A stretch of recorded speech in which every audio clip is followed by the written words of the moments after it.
Well, good afternoon, everybody, and a special welcome for Dr. Machteld Huber. Welcome. The University of Twente offers every year a week of inspiration. Just before the anniversary, the dies of the University of Twente. And today's lecture will be given by Dr. Machteld Huber. My name is Sophia de Rooij, and besides being a medical doctor and a researcher, I'm currently the CEO of the medical spectre Twente, a large three-site teaching hospital in Twente area that is closely situated to the University of Twente, and we collaborate for over decades intensively with the University of Twente. Until 2012, our speaker, Dr. Machteld Huber, was a GP, a researcher, a patient, and a resilient person who boldly goes where no one has gone before. Today, we will learn from your voyages, and we are all looking forward to this very much. And we especially want to learn from your perspective. Instead of accepting the passable path, Machteld decided to explore a new route. And she did this in such an inspiring and successful manner that many people wonder how and why they did not invent this paperclip themselves. A more dynamic concept of health instead of the absence of disease, which is about resilience and about being able to deal with your illness and integrate it in your life. What matters to you instead of what is the matter with you? Here I have one of your quotes that appeals to me personally. I would advise to work on your personal development, you once said, as a human being. Learn about philosophy and psychology. Then you will be able to connect the scientific background better to reality. I think that's absolutely true. Develop yourself broadly, because then you will be able to recognize what is needed in society. It is time to learn from you what exactly brought you to this path and how your own personal beliefs change your life and turned you into becoming a change agent. And what technology and digital healthcare may add to health and well-being in a positive way according to you. Dear Dr. Huber, this floor is yours. Welcome very much.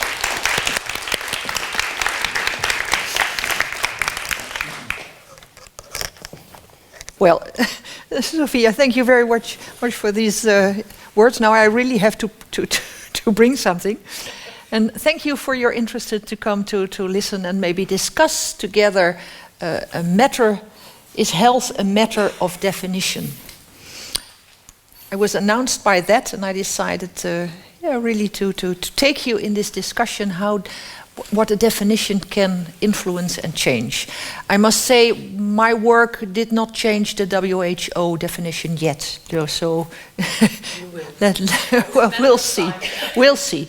Well, you asked me to tell you all about what did drive me and what made me choose this way. And my background is that I was indeed a medical doctor, a general practitioner, and huisarts.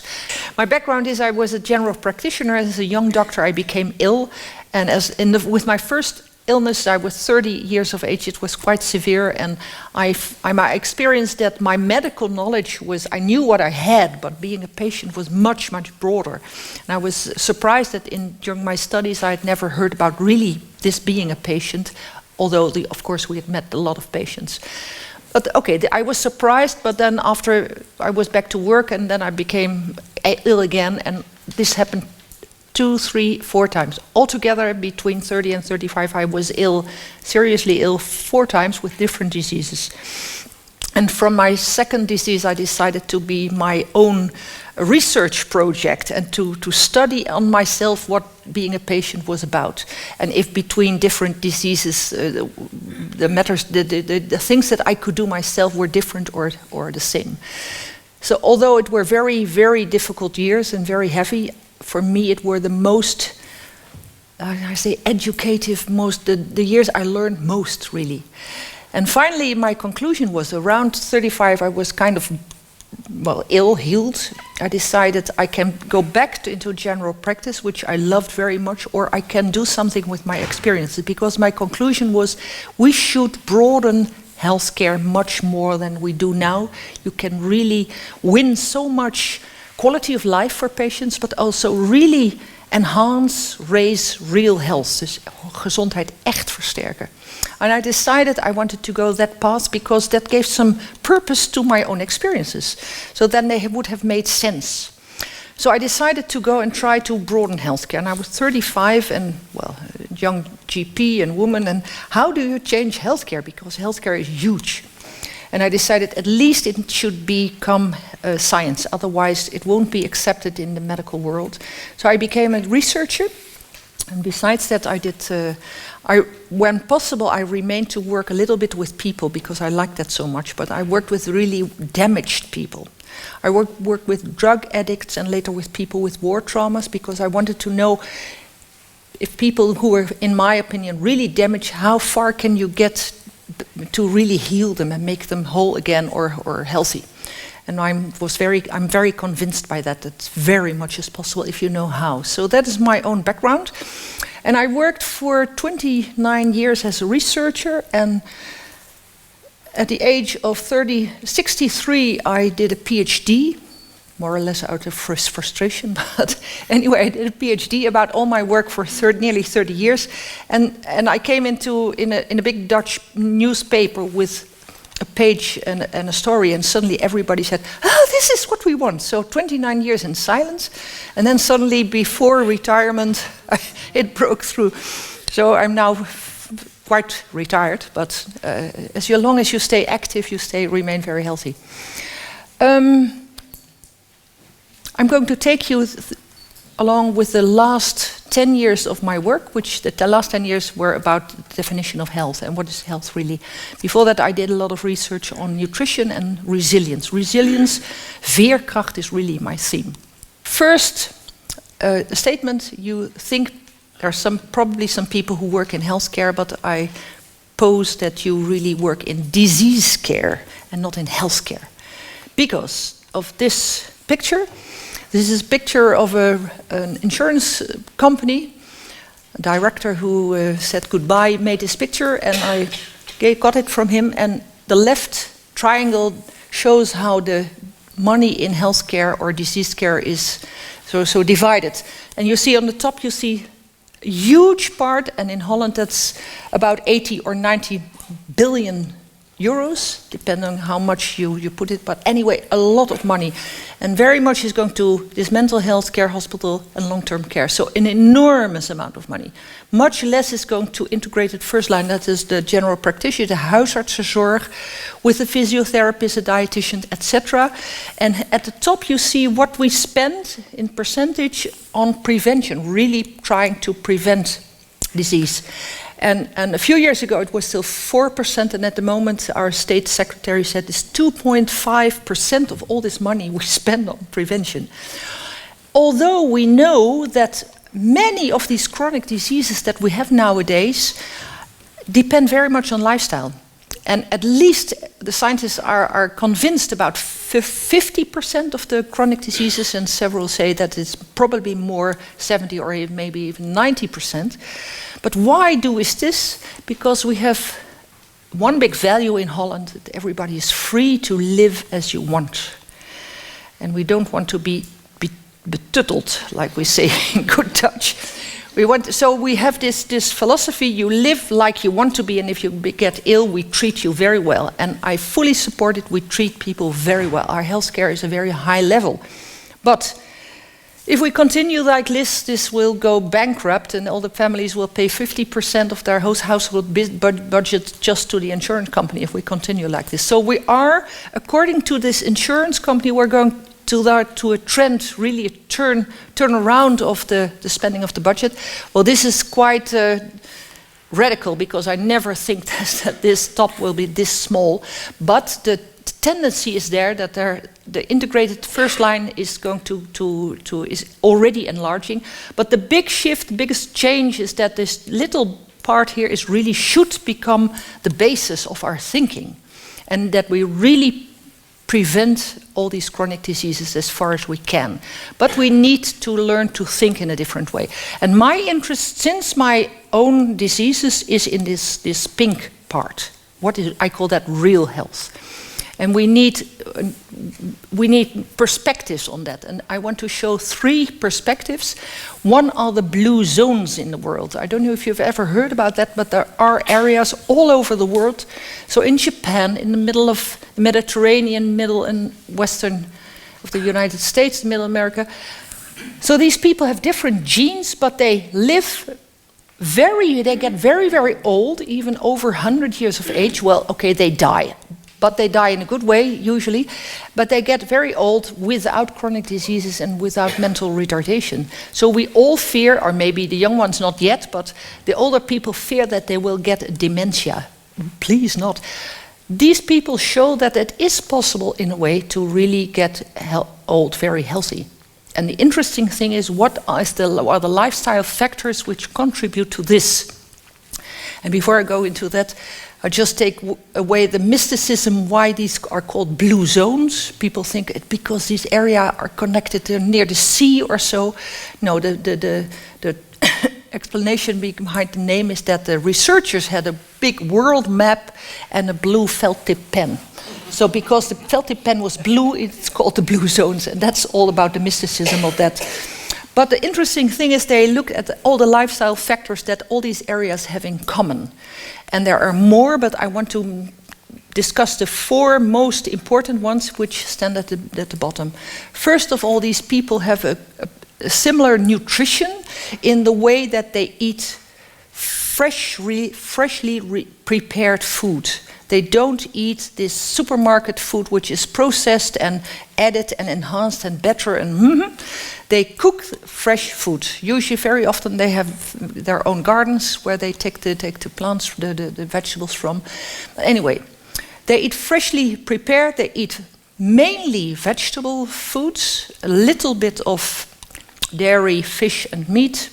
And if the dairy is usually goat dairy. And they eat what we call, according to an 80% rule. And 80% means that they don't eat 100% till they're fully full. They eat till they're nicely satisfied and then they stop eating. So that is it, fresh, mainly vegetarian and 80%. Secondly, they have a lot of movement, but it's not with Fitbits or sports schools. They just do not sit on the couch. They are active the whole day. They move a lot. They walk. They bicycle if possible. They walk to meet some friends at 10 kilometers away. So they move in a natural way a lot. These are the 2 points which you usually hear, nutrition and movement. But the other 2, which are very important as well, we hear much less about. All these people have a life which they experience as meaningful. They have a purpose in life. Even if they are old, they get out of bed because they live a life a daily life which gives satisfaction and fulfillment. So having a meaningful life is, for all these people, an important factor. And the 4th factor is that they all are part of a community. A human community, a social community. In Japan, it's a village community. Here in Italy, you can imagine these big Italian families, and here it's more a spiritual community, but they are not lonely. And real loneliness even is more damaging than smoking. It takes more years when people are really very lonely. So being connected to other people makes you healthy. Okay, that's the first thing. The second one, also an English term, sense of coherence. The term sense of coherence comes from a Mr. Antonovsky. Antonovsky was a researcher in Israel, in Tel Aviv. And you may not realize it, but after the Second World War, people who had survived the concentration camps, of course many died, but people had survived the concentration camps. A lot of these Jewish people went to Israel. And in the hospital where Antonovsky worked, he met a lot of people who had this experience. And quite a lot were really traumatized, damaged. But among this group, there was a smaller group which had the same experiences, which was not damaged. And as Mr. Antonovsky got interested, what is the characteristic of these people who have this experience and are not traumatized? And he found 3 you can say characteristics, which together he called the sense of coherence, of je kan het vertalen als gevoel van samenhang. But the three characteristics are comprehensibility, manageability and meaningfulness. And what is meant by that? Comprehensibility means that you understand your situation to a certain extent. We do not understand everything always, but you are not in confusion, verwarring. Dus je begrijpt je situatie. The second one is manageability, and that means you have the feeling you have to a certain extent, you have control about your situation. You choose about your own life. You make your own choices. So you are not feeling a victim. You're not powerless. Imagine in a concentration camp that you maintain this feeling. But anyway, these people have it. And the third one is a sense of meaningfulness. Here it is again. They do not feel meaningless. They have a sense of purpose. And that can be connected with religion, but it doesn't have to be. Everybody can question him or herself, what do I have something which really gives my life meaning? So these three characteristics, that you understand your situation, that you have the feeling that you can make certain choices and you have a meaning in your life, makes you resilient. He found it among these people. He tested it among many other people who had bad experiences, and it was confirmed. And especially in healthcare, you can really take this into accountability, because you can imagine maybe in shared decision making where you discuss with the patient, you first inform him, you extend the comprehensibility, then you really ask the patient to make an informed choice, you decide together, you enhance the manageability. So that is already a background which may motivate you for shared decision making. This is the second one. The third one is about my own work on the definition of health. I did a lot of research in nutrition, among others on resilience. I found factors of influence, very significantly all published, and I ran into the stupid problem that I could not call resilience health. Veerkracht is geen gezondheid. I found that ridiculous, but that is because of the definition of health of the WHO, de Wereldgezondheidsorganisatie. In 1948, they defined health as a state of complete physical, mental and social well-being, and not merely the absence of disease or infirmity. And the point is, this was full of idealism that they formulated that. And at that time, we had mainly infectious diseases. And one of the good things of the World War was that the antibiotics became available because they were produced for the army. But these people thought that they really would remove all illnesses from the world, and they would lead mankind to this state of complete physical, mental and social well-being. The problem is they had not foreseen that diseases would change. And you can nowadays say, well, people say that if you meet someone who really I don't know if somebody had the feeling that he is experiences this way, but usually they say if you meet a person who meets this definition, you should immediately put him into Artis, that is the Dutch zoo, because this is so rare. Anyway, it is still the definition of health. And in this definition, you cannot frame resilience, because resilience makes you you build up. I had a problem with it because I respect the WHO, but I thought it's ridiculous, and I came into discussion with the Dutch government, and they say we have a big problem with this definition because it's holy, and we have to really frame our policy in the framing of this definition. We have to evaluate it, and because I addressed it, they told me, you organize a conference with worldwide. And we invite people who have thought a lot about health, and we'll discuss in 2 days about a new definition. I did it, and I got a prize for that, and they made a film which nicely shows where the problems are. In 1948, the World Health Organization proposed a definition for health. Health is a state of complete physical, mental and social well-being, and not merely the absence of disease or infirmity. At the time, this sweeping idealistic definition was seen as groundbreaking. Since then, the world of healthcare has changed beyond recognition, but the definition never changed. So can this definition still be considered as realistic? That's the question. As for most common diseases, the scene has changed dramatically. Back then, it was mostly infectious diseases. Whereas today, we see a predominance of chronic diseases, with people getting older and technology getting more and more advanced. A steadily increasing range of diagnostics and treatments is becoming available. Based on the current definition, people are always in need of treatment and can never be called healthy. The validity of this definition has become the topic of heated international debate. Following an initiative by Machteld, ZonMW, the Netherlands Organization for Health Research Just and Development, and the Dutch Health Council, organized a congress with 38 international experts. They proposed a new definition of health. Health as the ability to adapt and to self-manage. This new definition was published in the British Medical Journal. Machteld of the Dutch Louis Bolk Institute has been working on this concept since 2000. We don't need that.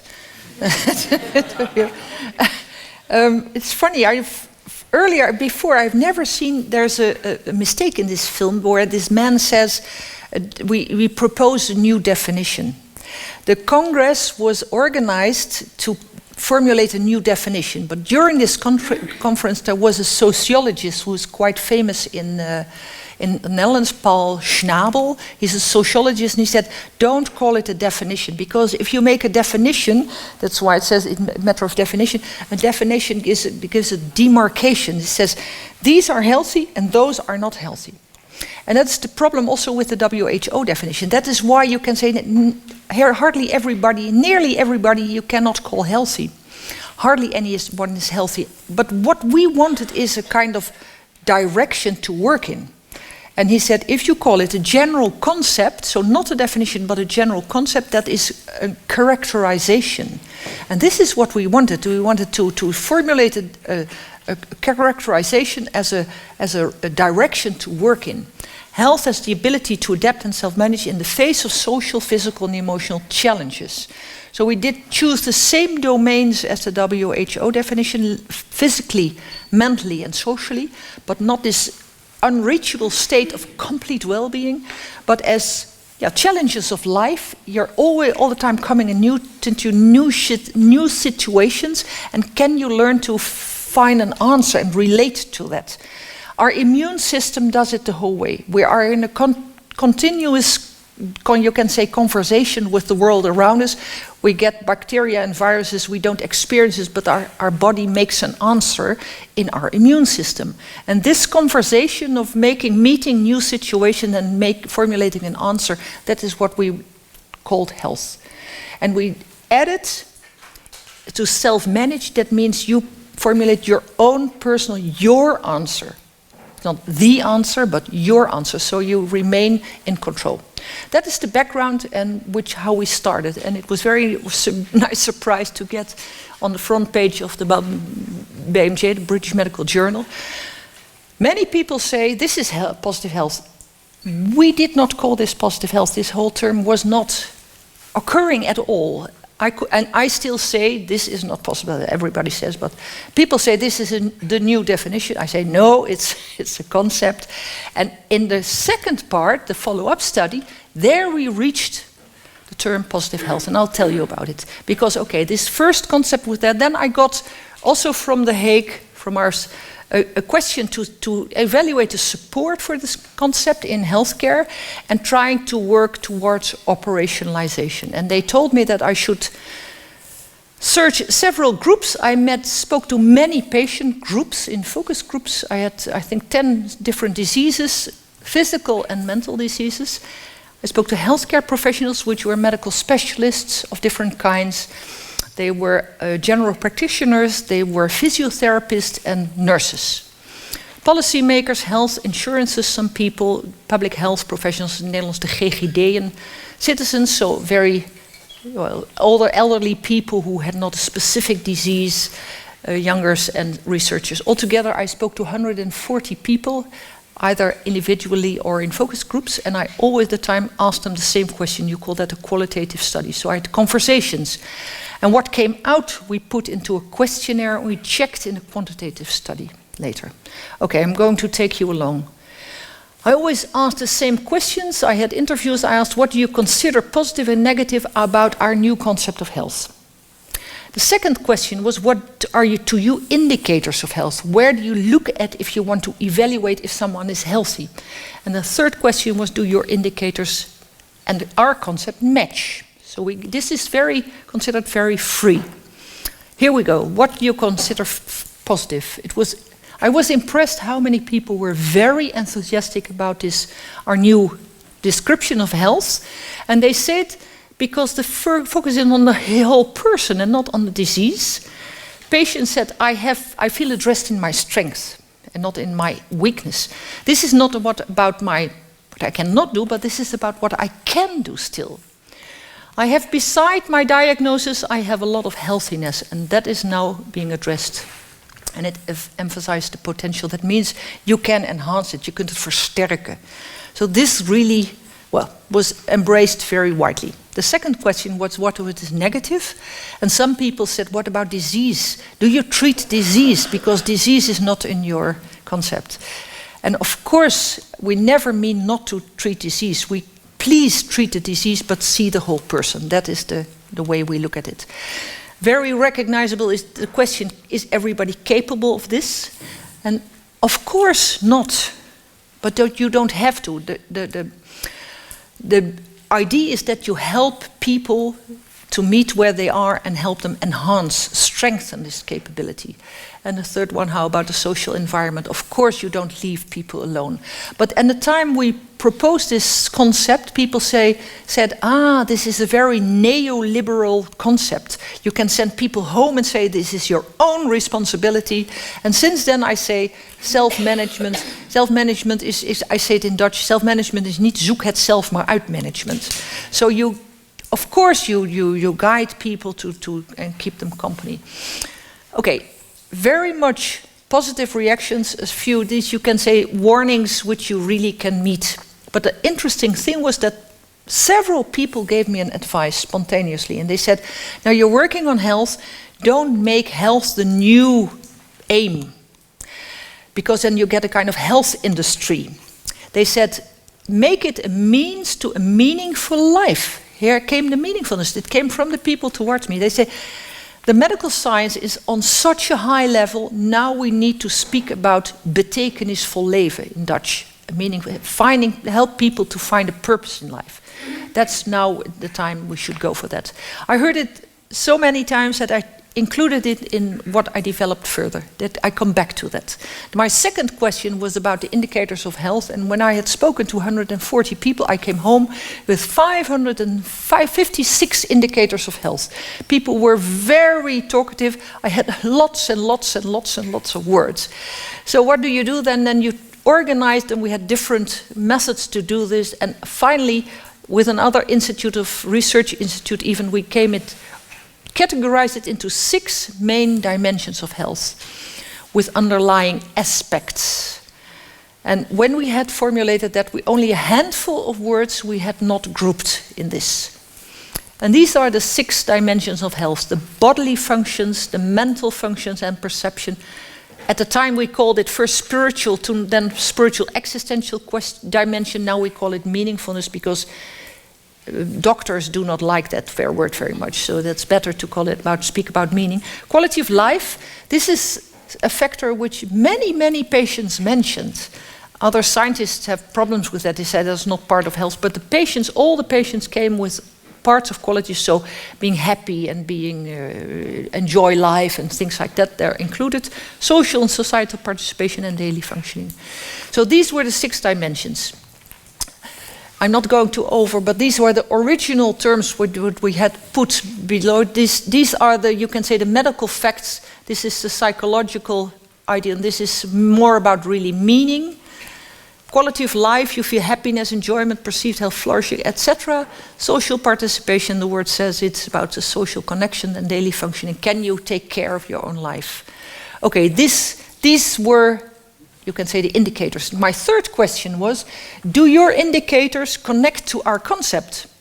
And people had very different you can say, groups of indicators, but they all said it connected to our concept. And I could have already suspected that I would run into problems, but I did it when I came to the quantitative part, when I had put everything into a questionnaire and went back to these 7 stakeholder groups, and altogether 1,938 people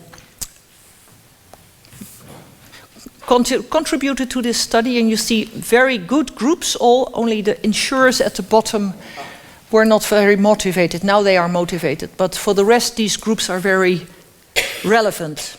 And they got the positive and negative opinions, and they were fully confirmed. But then they got these 32 aspects, indicators of health, and they had to rank them, because they had to tell.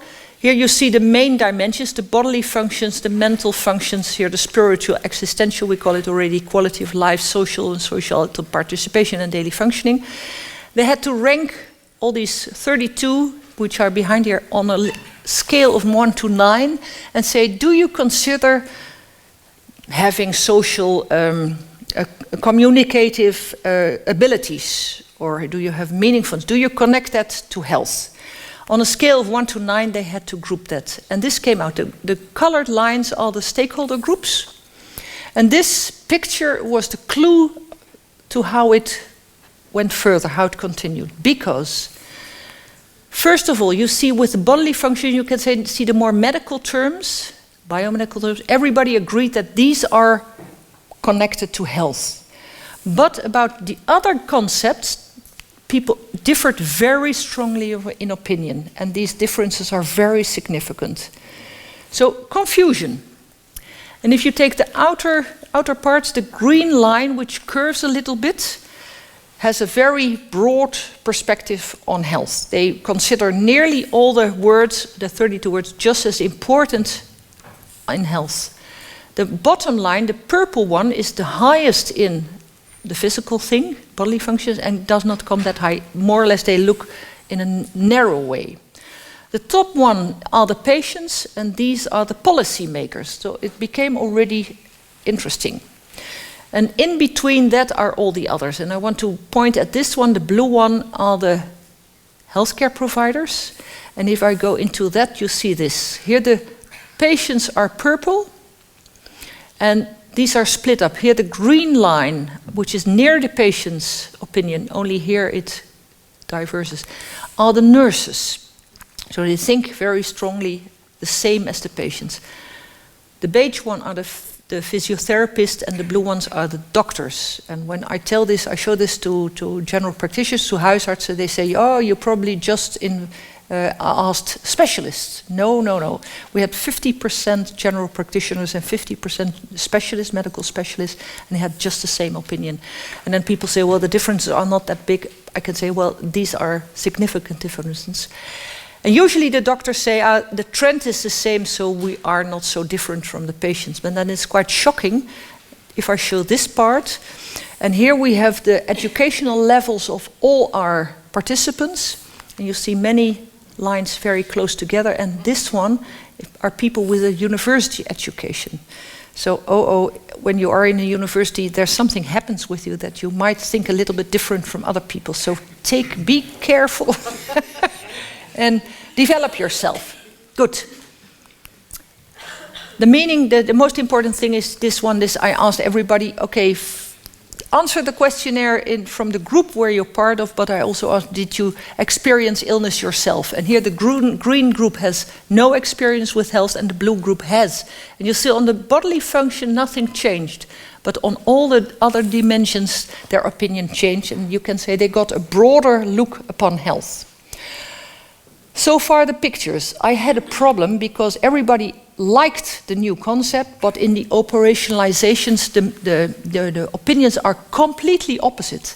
Because there were people with the narrow interpretations, and these are the policymakers, but also the doctors say, okay, if you really want to evaluate, you have to look at the physical thing. And these other domains, that is not health, that is about life as a whole. That's what they literally said. Whereas the patient said, yeah, but health is about life as a whole. This was the complete opposition. And I did not have a scientific reason to follow the one or the other, because they were both strong groups. I had you can say, a societal reason, een maatschappelijke reden, and a social reason. Because in healthcare, many people say we place the patient central. Plaatsen de patiënt centraal. If you say that, I can argue that, okay, then it's important to know how the patient thinks. And the patient says health is about life as a whole. And that was the reason that I followed the opinion of the patients. And I went on with these 6 dimensions. And I needed a new name because I could have called it broad health, but I found broad health I didn't like. I did take positive health, and nowadays we say it, even write it with a hoofdletter H. Positive health because it's the content of the concept is very close to positive psychology. And here in University at Twente, there's a lot of work on positive psychology. This is a little bit broader, but it connects very strongly. What was most decisive for me to choose that was that for my PhD study, I studied the minutes, the notulen van the WHO. And it was very impressive how idealistic these people were. But I found a discussion about the term positive health. The WHO has discussed whether they should use this positive health as a word. Finally, they did not, but I thought I'm in very good company if I choose it, because they wanted to look broad. So positive health, and it is used in literature with different meanings, but we nowadays say that the WPH, our definition of positive health is with 6 dimensions, and we put it in a spider web. And this is the first spider web with the original terms, and we developed it now further, but you see the bodily functions, the mental well-being. Here we already speak about meaningfulness, quality of life, social and societal participation, daily functioning.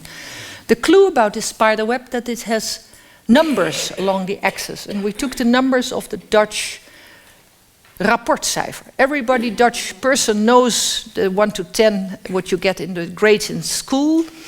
And when this spider web was there, people liked it and started to give themselves numbers, and then they started to evaluate themselves. And you must realize, if you want to evaluate yourself, there are no external norms. We do not describe when you should give a 2, a 4, 6, or an 8, but everybody has their own reference.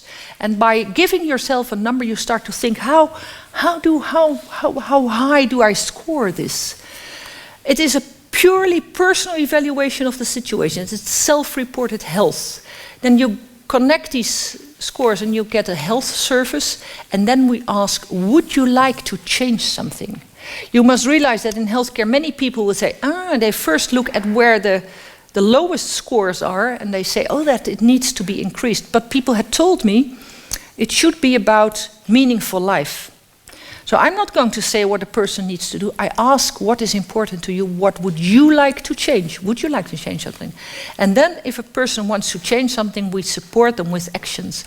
And what happens, to my surprise, I must say, that if you really connect to what an individual finds important, you get this.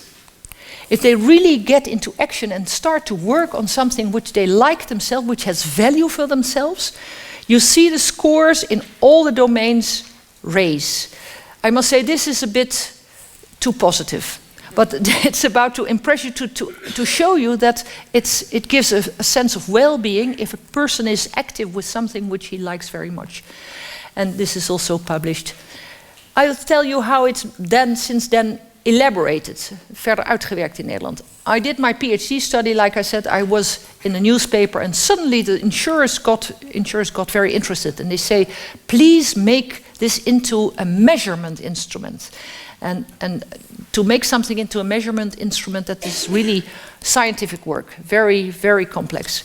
We got some money to work 1 year with the university, and we ran into problems because of this. And this is a picture which I got presented in a long-term stay, home care clinic, langdurende zorginstelling. This is, I don't know if you know, this is by a Swiss artist who likes to clear up life. And here he cleared up the stars.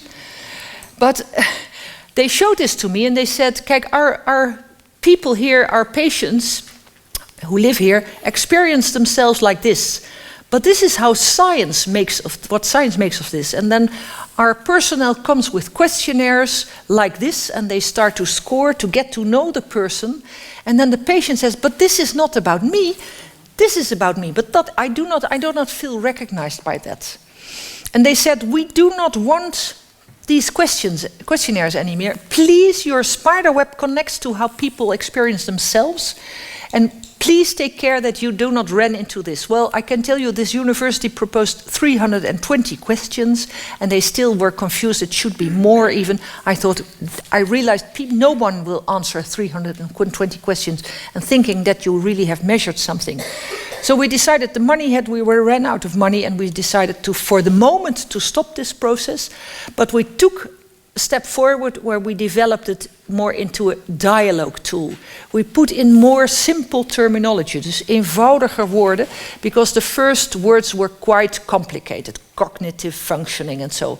So now the language is simpler in the final spider web, and we call it clearly a dialogue tool. It's not a measurement tool, it's a dialogue to get into conversation with the other. We keep 6 dimensions. Now we have 7 questions with each dimension, and we have apps with advice. It's called Mijn Positieve Gezondheid, the digital version. It's still in Dutch, and this is how it looks. Well, we can discuss it. You got it on paper. At the moment, we're not going to go into that. I just go on. Working, we now say it's working with positive health. It takes 3 elements. The spider web is only one step first. It's a broad reflection on your life to start really to think. You kind of look into the mirror and question, how am I at the moment? And then the professional has what we call a different conversation. We say het andere gesprek. We're not going to advise and say, as a professional, what we usually tend to do, I advise you to do that, as if I would know what would be best for the other. No, we turn it around and we say, what matters really to you? Would you like to change something, and if so, what is it? So we focus on the values and what is important for the other person. And it is quite difficult for people who work in healthcare to change their conversation, because they're very used to giving this advice. But they learn, and that's really where we train them to have this different approach. And they say when they succeed, they say this really works. And then if you have in this conversation, a person mentions what is really important to him or her, then we go further and we say, what could you do to make this stronger? Then again, there's a pitfall if I start to advise, oh, then I should do that. No, I should not say that. I ask, what do you think? What could help you? What do you think of yourself? And what could be a first small step in that direction? Make it very small, because if it's too big, you can't do it. Together decide on small steps and coach a person to continue that and to really each day work a little bit on what you really find important. And we have a Dutch verb, I can't translate it, maar dat Dutch verb says, elke dag een draadje is een hemdsmouw in een jaar. Yeah, if I translate it, each day a thread is a complete sleeve in 1 year. But the idea is that if you really work on something which to you is important and has value, it becomes a strong power. And that is how we guide people. So this is what we train nowadays, and the difference is that we are not going to, of course we treat the diabetes, we treat the heart, we treat the blood pressure. But besides that, we say this is about the whole person and the values in this person's life. And I started with the blue zones and the sense of coherence. And when working with it, I started to realize that these concepts, the principles of the blue zones and the principles of the sense of coherence are included in our approach. Because in the spider web are the nutrition, the movement, the meaning and the social embeddedness. And we are developing that are going to give even more also advice or tips about how to increase this in your life. But the approach with this different conversation connects to the comprehensibility, manageability, and meaningfulness. Because we find that if a person really fills out this spider web, or by him or herself, or we do it together, they get a kind of overview over their life, and they start to comprehend more. We really get reactions, people say, oh, that it kind of what is still before it was kind of confused or blurred, it gives an overview. Then this conversation about what is really meaningful to you, we address this meaningfulness, what is important to you. And to start this, doing these little exercises, really take action, you enhance the manageability. And people like it very much. I wanted to change healthcare long ago, and I'm completely surprised of what all these different organizations and regions, etc., are all starting to work with it. Of course, it's not all, but in public health, it's widely embraced. We have many general practices, and some different hospitals starting to work with it. Home care, many professionals have it in their visions and mission about their profession, etc. I'm not going to mention everything. Interesting is the province of Limburg addressed us 3 years ago and said, we want to be the first positive, healthy province, 1.1 million people. How shall we do that? Now, at the moment, Limburg is very active because we say we are not going to push anyone, we just inspire you, and if you want to start to work with like that, we can kind of coach you a little bit. It's really working. Groningen is very active. Yesterday, Utrecht decided to become active as a province. So it's kind of spreading.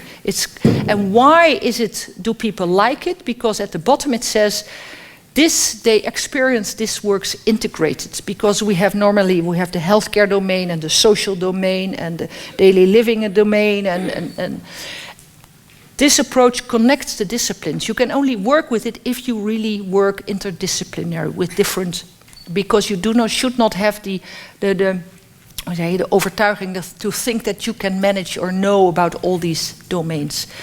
But because it integrates, people experience that it enhances quality. Nowadays, the different for the Dutch people, they might recognize some big of the CEOs of the Dutch biggest insurance companies. They support us because they think this should be the new direction. And by now, I worked on adults, but then there came many questions if we could make something for children. So we did all the work we do. We try to do as scientific as possible. We had 180 interviews with children and their parents, healthy and sick children, and we made a special children's tool, which has smileys, and these words are still in Dutch, but instead of meaningful zingeving staat er nu en later, quality of life, lekker in je vel, feeling good in your body, etc. That's for children. But now we haven't not even just the grown-ups, it's still in Dutch, the children's, but we also have, you can say, the youthful, from 16 to 25, also with these groups together. And we have what we call the simple one, which can read to you the questions for people who have language problems, because there are quite some people who have language problems. We make brochures, and the question is not how are you? Not what is your complaint, but how are you? And we introduce in a very simple way that you can look in a broader way. This map shows the Netherlands, and when people do the digital questionnaire, we ask there the postcode, and we can see where, in which areas they do it. These are numbers, I think these are hundreds or so. And it's on and on, going on just here. The islands do not use it very much. For the rest, if you do the digital one, you make your own account, and it's just for you, we cannot look into it. But what is also interesting is on the right-hand side map, there was an institute which checked all the policy papers, dus de beleidsstukken van gemeentes, de policies, hoe noem je dat? De gemeentes, de municipalities. 51% of the Dutch municipalities has already included positive health in their policies. Of course, they need to make practice of it still, but I was really impressed how fast it goes. And this was last year, so I don't know what it is now. And why do I like it so much? Because positive health is about enhancing resilient and meaningful living, but it is very important that there is a supportive environment. You cannot just say a person, you are responsible, and it needs a surrounding which kind of supports the lifestyle. If you really want, you should be able to have a good lifestyle in a not too expensive way?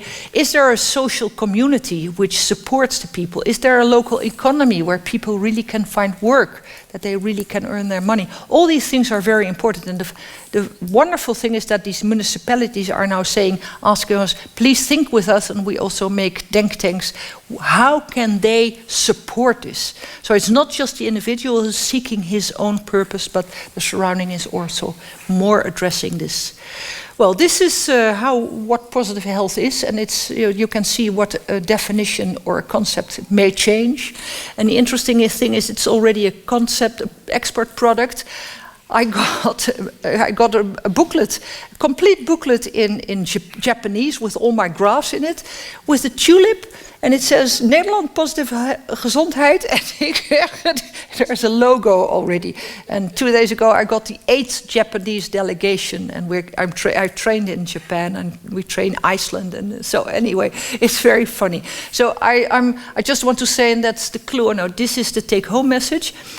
Dus first, before I say to be the clues, how do you evaluate and assess the different domains in your life? What matters really to you? What is your dream? And what could you do more to put that dream centrally in your life? Invite yourself to take action to that and be happy. So, the clue is that go for your dream. This is what I did when I was 35, because I thought I want to do something which gives purpose to my life. I have no idea where it will ever end, but if you just go on, suddenly something can happen, and suddenly at the moment you suddenly stand here. And I'm fully retired already, and I'm not retired, I'm 68. But then you get energy and you can go on, and it's very fulfilling, I can tell you. I want to finish. We have a little time still. Mag ik nog even, ik wou even het spinnen. My invitation is that you all take your spider web and just shortly assess yourself. How is your spider web?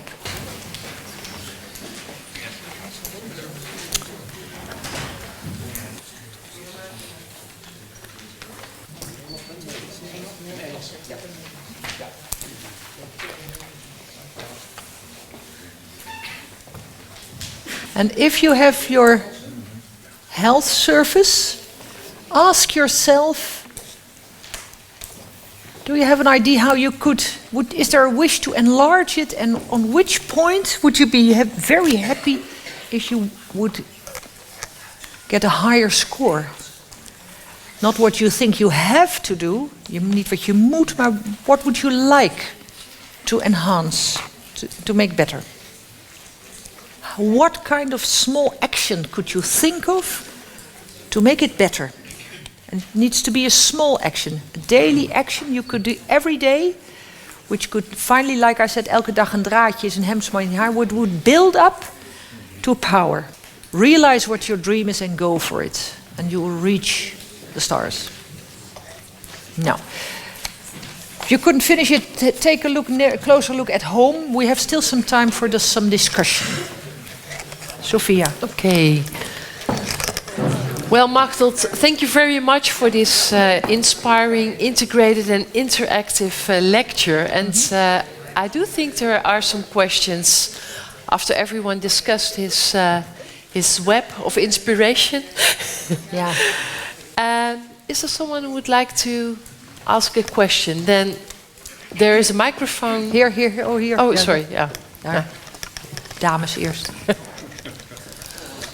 It was in the new definition that it was the physical and emotional changes, and I was wondering why it wasn't not mental, physical and mental. Yeah, there are it's always difficult. We took mental on because in literature some people make a difference between emotional and mental, and others take psychisch completely as mental. So we did follow that, where we didn't want to say psychic, but usually they use mental for the whole thing, which is also emotional. That is why we did that. If you look at the way in which help is organized in the Netherlands, yeah, then you have all kinds of institutions: general practitioner for health, the GGD for psychological problems, unemployment, debts is organized in some way. Do you need, in this positive health approach, a new kind of person to address all these points at once, to see where the problem really lies? Well, I can imagine that you asked that. What is very clear that this addresses very much. What is nice to know is that there are already many people thinking about a profession of the future, and they speak about what they call the T-shaped professional. Ja, dus de T-vormige professional. And that means this part of the T is your profession. Je bent fysiotherapist of doctor of sociaal werker. And this part is the human, the general, het menselijke part. Each future professional should have both. And they should know in this this is the human perspective, and they should know, okay, I'm a physiotherapist, there are depths. I'm not going to have, I connect this person to a person who can also help with the depths. This is how I see it. But this horizontal, where you really also develop you and have a view, a more general view on the human being, they already describe it, that should be in the new training. And I can tell you that I give these talks for people. I've been on congresses about poverty. I've been on congresses about bewindvoerders. Wat is dat? People who take care of people with debts. These are very interested. The social domain is very interested. So, and even inspired by this, we have an experiment in Den Haag, in the Schilderswijk, who knows it, where many people with debts live, and one of the insurance companies, the big ones, work there and take the debts from the people away. So they get out of the stress, and they are guided to really pick up their life again. And even they are guided, they can pay back the debt, but they're out of the stress. And of course, finally, for the insurance company, it's interesting that these people cost much less, because even with a small stress, with a small debt, you can have so much stress that you really get ill. So it's inspired by this, and so these new things are going to happen. A lot of. Hi. When we were reviewing the differences between how practitioners thought of this model and patients thought of this model, what kind of challenges do you see going forward once these kind of models are applied in hospitals, with the more old-fashioned medic that only wants to do their expertise and not think of all the other things that make up a patient? Mm-hmm. What kind of challenges would be? Yeah, it's a very difficult question. I'm interested. I also want to hear what Sophia thinks about that. Maybe first Sophia. Yeah, I think that this view of health and illness that's enabled healthcare to become what it is now, and the success of our health is growing older at extra healthy years to life. But the other thing is that we make health in such a number of compartments that we don't have the complete overview anymore. And the new doctors who are now becoming a doctor also are inspired by the concept of integrated care more and more. And we need these T-shaped professionals, because by the T they reach each other. I like the idea as well, and more specialized in that. You need doctors who can do special high care interventions, but you also need a doctor who can do that and can ask you what is the meaning for you if I offer you this high care solution? Do you really need that solution in life? So I think we are raising a new generation of doctors, and we have to work on that from inside the hospital to outside.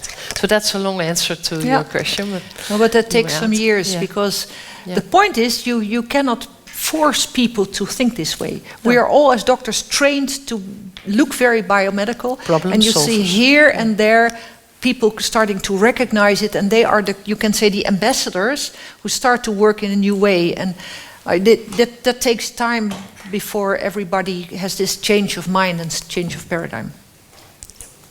But it's growing. But being a researcher, I do have a question about the predictive value of positive health.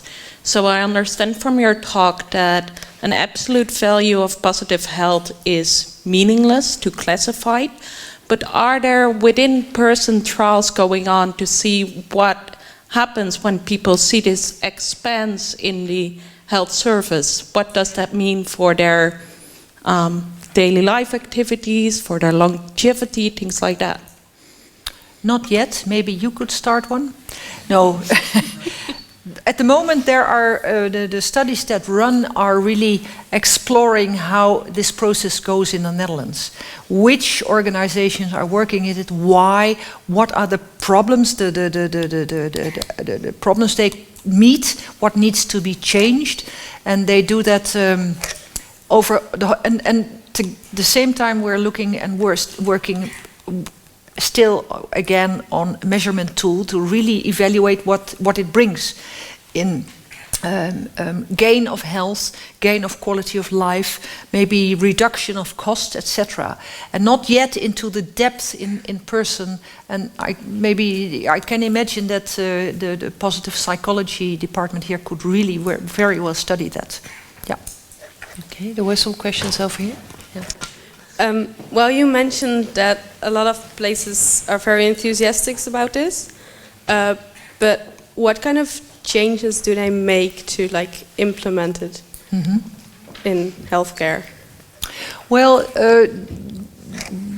we hear the question we hear most at the moment is how. How should we do this? Because and I don't have the pictures with me, but we say that. Our work aim for the next 3 years is that we want to formulate the answers on the how questions. And we say if you really want to implement it, we have discriminate 4 levels where we need to develop knowledge. One is what we call the Nano levels. These words are from the general practitioner. The level where I work on my own positive health and how do I discuss it with the patient. The next level is how should I organize my professional community. The next level is how do I cooperate with other professions, because you need to work multidisciplinary. And the 4th level is you can say the system level, where you really have laws, financial systems, etc. The system also needs to change. There is where we want to work, and at the same time we divide it even vertical in 4. We say we have policy, we have practice, we have education and research. So we try to work on all these different parts, and we have partners for that to develop it, because we don't have the answer to all. But we have one at the moment for the people who can read the magazine Medisch Contact. This week there is a story of this general practitioner who you saw in the film. He works with it, and he reduced you can say the healthcare expenses. The healthcare. So he sends 20% less people to the hospital, has much less blood research, much less medication. Patients are very content. So he reduces his cost, I think, in $500,000 in his small practice. But the connecting hospital, which is nearby, has problems because they need these referrals, these patients, to make their money. So how should we solve that? So we get, there you see how the system really kind of starts to shake, and we need to find new solutions to joint efforts. Thank you for this interesting hour. I think one of the first sheets you showed was about the pyramid with prevention, with the importance of prevention. Yeah. So what can we do to use this in prevention? What person should invite a person of Enschede, for instance, to let it fill in? And how do we feel before we have complaints? Mm-hmm. So, do you understand what I mean? So I think you do not.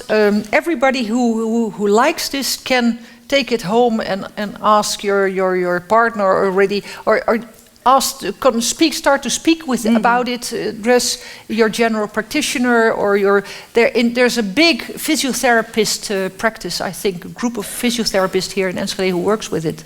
De Haren, the Haren, yes. So it is spreading, and this, to me, this is prevention, this is even more than this is health enhancement, health strengthening. And the funny thing is that we have many examples where people fill this out. They come with the general practitioner because they have complaints, and they fill this out. And this is a story which really happened, that there are two weduwnaren, widowers, who both spoke to the general practitioner, and they both were lonely. And there was a community garden where they both, the doctor said, why not work in this community garden? So these men went there, liked it very much, worked in the garden, and one moment they stood together to have a pause, and they were smoking their cigarette and looking at the garden and saying, this is wonderful, isn't it? Ah, you're still smoking too. Shall we stop smoking? Because, and they stopped, and they succeeded because their loneliness was, so that there was a solution for their main problem, and they were happy, and then they could change their lifestyle. If the doctor had said, oh, you should stop smoking, yeah, that wouldn't have helped. So there's an Indian verb which says the shortest connection between 2 points is not a straight line. It goes like that. Find the flow, follow it, and then you get the people where you want. Yeah, beautiful. So, and we're working on it to get this into in the school curriculum. We're connecting now the children's tool with actions that children, we collect them with children. What can children do to get a better feeling about themselves? And this is going to be turned into lesstof, that they can really use it in the basic schools too. Yeah, great. Here was a question. So first of all, thank you for your lecture. It was lovely. And I would like to ask about how, apart from just improving your levels on all the aspects, is there anything that you would think as like something that would be just sufficient or enough for them? That would be? Sufficient. Sufficient? Now, okay, you know, the enhancing your scores is just because people, this is to seduce them, to nudge them. It's not important, but people like it. They have this small competition with themselves. The main focus is, what is your dream? Find your dream, like the girl in the movie said. Find what motivates you. And that is what really brings you strength. In the blue zones, the meaningful life is very important. In the sense of coherence, it's also about this meaningful life. Antonovsky says meaningfulness is the strongest. And well, I work with the damaged people, all to really help people find their own goal in life, their own purpose, what really fulfills them, brings so much power and healthiness. So that is what it's all about. And this helps to kind of, do you meet something where you say, that helps very often, that people, by reading these words, they suddenly say the clue, that is important for me. That is the meaning of this spider web, not more. But what if like a person feel them all and feel like, okay, though I don't score 10 on all aspects, I feel pretty content with myself. Wonderful, wonderful. I'm not going to push. And then what if someone just scored 2 on each, but they're satisfied with their level, with their opinion? Well, the very slow scores we've seen with people who are addicted or are homeless, and they're not happy. But the point is, can you give these people a perspective and hope that things can improve? And there we find, and that's in Amsterdam they did a study, that this works. That a trained professional can use it to really get somebody to really make steps again. Nou, daar was nog een vraag. Hi. Yes, thank you. I really like your definition or your concept, what you call by yourself. Yeah. However, I was thinking this may be applied to the Western world mostly because our healthcare system works pretty good. Do you also think this may work in second or third world countries? Yeah, and if yes, how? I must say that if you speak about resilience, my impression is that I've been to Africa, but not about my work but these people who have very little and children are very resilient most of the time. When they get into contact with our Western culture, I don't know if they get happier. I guess not. So, but no, maybe. Yeah, thank you. It was a really inspiring talk for me, so thank you very much. And I'm really impressed by the impact of your work. So also my compliments for that. Being an orthopedic surgeon, I am in the system of healthcare, and we are very much captured in a system that is financed on productivity, and everyone is talking about efficiency. We have a lack of people, certainly in certain advanced functions. So that's a problem which add to all these feelings of being captured in this system. Yep. And I'm actually, in my negotiations with health insurance companies, I'm very pessimistic about their role in this whole story. They don't dare to make changes. That's my experience. Not because we don't want to, but the system presses captured in the system. Yeah. Yes, Yeah, exactly. That's really a problem. Yeah. So that's also a question for Sophia. I think it needs a strong organization from hospitals and other healthcare professionals to really battle this system. Yeah. What do you think about that? How are we going to do it? Sophia and then I. Yes, I will. I think the health insurance companies, if you see these people behind the desk, you see Ruben Wenzelaar, you see Wim van der Meren, they are very inspiring and they are visionaries and they see what is needed to happen. But all the others working there, like we working on other places, we all are part of the same system. And it's a system that has had its longest time, I think. And we're having challenges, you already mentioned some of them. We also see nurses and young doctors overburdened. We also see people leaving healthcare because they don't believe it anymore, that they can't follow their heart to work for the things they believe in. And I think this, we also had a little discussion before you give your presentation, this can also inspire us healthcare professionals why we want to do the job, what we want to do for people. But yeah, as we are all part of the system, we can do two things. We can say, well, we are part of this system and it asks us to handle in a certain way, or we can discuss this. And in Twente, we are working on how can we afford future-proof care for people in Twente. Although all these challenges we have to face, like demographic issues and a lack of labor force. And we have to think about rearranging tasks and rearranging the way we are paid for it. And I think the next few years we're still stuck to the hoofdlijnenakkoord, but afterwards I think we should focus, and we also have to do it now, to think about how can we organize this together in a better, affordable way and take responsible, be responsible for that as well. So we have ideas and we are discussing them with many partners in this area. But we have to work on them together, not for your own small part of the healthcare system, but on a broader scale. That's a long answer to a small question. Perhaps we have drinks, we can discuss more in detail. Okay, Machteld, please. Yeah, and I realize fully what you say, and that is a big problem. On the other hand, I know this article which I mentioned in the Medisch Contact, I know that the ministers are discussing about it. De Raad voor Volksgezondheid en Samenleving is at the moment discussing it. De Zorgautoriteit is discussing it. So examples like this is what Hans-Peter Jung does, is a very small pilot, which was allowed by VGZ. And he really took his data. He can document everything, where he gained money, where he lost money, etc. And he can present, he publishes about it. So this is published already in Huisarts en Wetenschap, nu here. And that is what we need. People who really say, I'm not going to sit and say, oh, the system, but who really take initiative to experiment with new situations.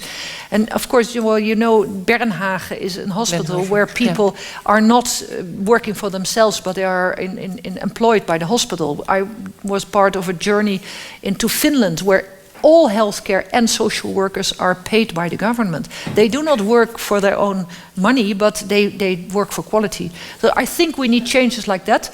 We, as I see our institute, Positive Health, as an ontwikkelingsorganisatie, We all the time have what we call koplopertafels, where we address with some experts certain problems. So we are going to start a hospital. Frontrunner hospital. Working koplopertafel, because many hospitals want to work with how do we do it.